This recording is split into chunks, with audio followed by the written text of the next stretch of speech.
What is going on, guys? Welcome back to the channel. Critical Overlord here. We're going to be talking about a few different horror topics in this video here today. We'll be talking about Scream 7. We'll be talking about Friday the 13th's prequel series, Crystal Lake. And we'll be talking about the Creep tapes as well as Until Dawn. Now, starting off here with Scream 7, Scott Foley gave some comments to Collider addressing his return as Roman Bridger in Scream 7, basically confirming to us even more so that you won't have to suspend your disbelief a little too much while watching Scream 7 when Roman returns. He said, "I wasn't quite sure how that was going to happen, but I had a phone conversation with Kevin Williamson, who I knew at the very beginning of my career when I did Dawson's Creek in Scream 3.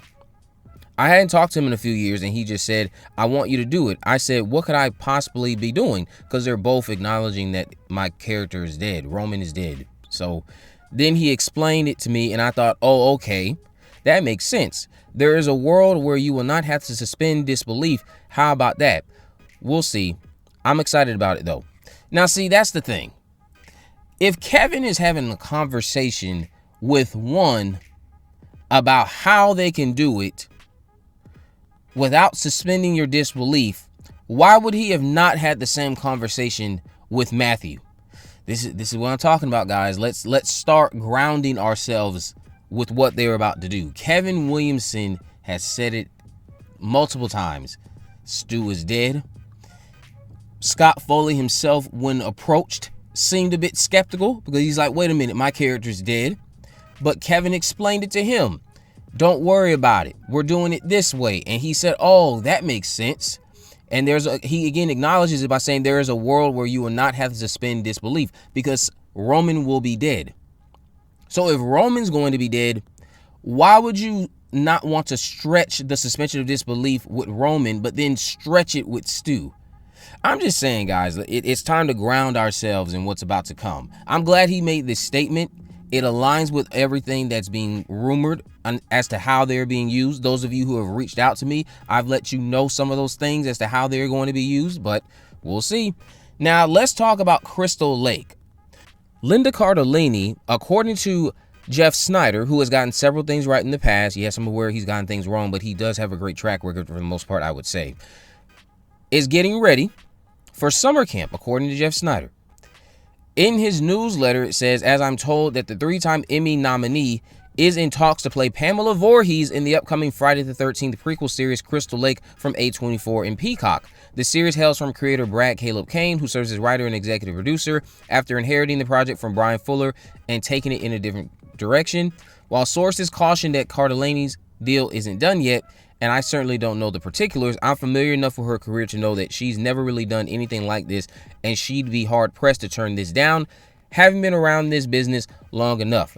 All I can say is holy W if she signs. This is a massive W for this project. She's a wonderful talent, and I'd love to see her take on Pamela Voorhees. I am under the impression she would be brilliant at being able to slowly descend into madness. Am I the only one just growing impatient about this show, though? Like, this is taking way too long. Just a random side thought there, but this is taking way too long. Anyway, it's supposed to start filming this summer, apparently. That's what the plan is, so we'll see if that even stays on track for this summer shoot. My favorite work from Linda for nostalgia purposes is still Velma from the live-action Scooby-Doo films. That's how I actually got introduced to her as an actress, and I've just been following her ever since.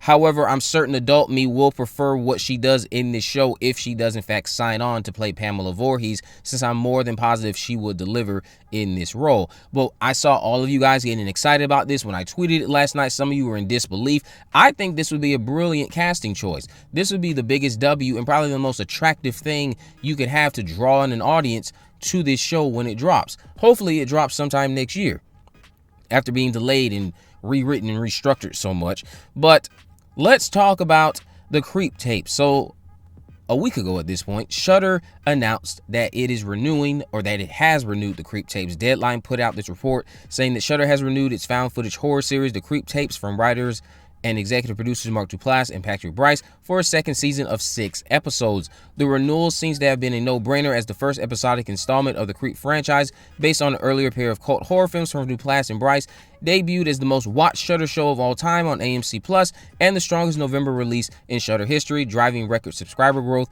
and social media engagement, we're told. Now, Duplass said this to Deadline. He said, "We made the first season of the Creep tapes completely independently, So we were able to truly and unabashedly get our freak on. The fact that so many of you watched it, that Shudder not only asked us for more, but asked us to go even further this time around, that's just really, really unsettling and terrifically exciting. Now, this second season is supposed to debut sometime this year.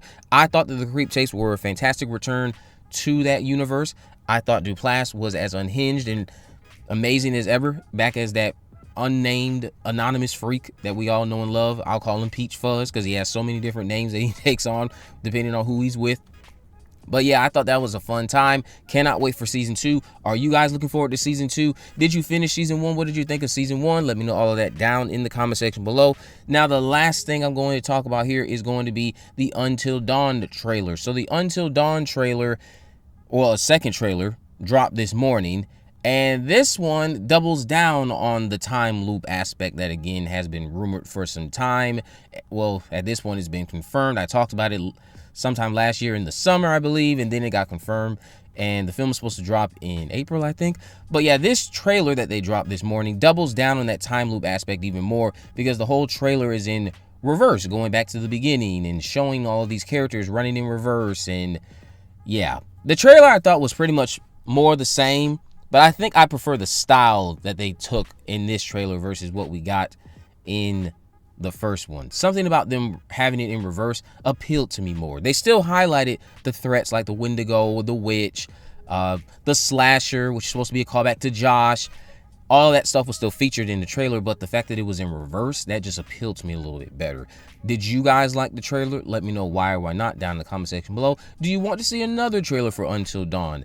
I personally don't. I think 2 trailers are more than enough. This trailer also was only over a minute, so it wasn't the longest thing, and it didn't really show too many things that are new other than the fact that a slasher is going to, I guess, kill someone in the woods at some point. I actually lied. The last thing I want to talk about is going to be Ready or Not 2. So Ready or Not 2 is eyeing a spring shoot, and this came from a report about Radio Silence signing with a new talent agency, and it mentioned that it was from the Hollywood Reporter, mentioning that Ready or Not 2, which we know is going to be starring Samara Weaving again, she's supposed to be, or the film is supposed to be shooting in the spring. Now, no details have surfaced online about this. There's hopes that this will, of course, blend and cross over with Abigail, so we can have Joey, played by Melissa Barrera, star, who actually is really named Anna.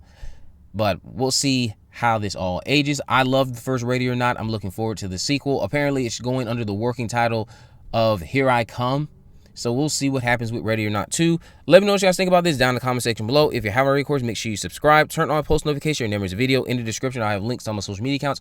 I am on Facebook, Twitter, and Instagram. You can message me there, of course. Let me know if there's any movies, news, or reviews you'd like me to cover in the future. And with all that in mind, guys, I will see you in the next video.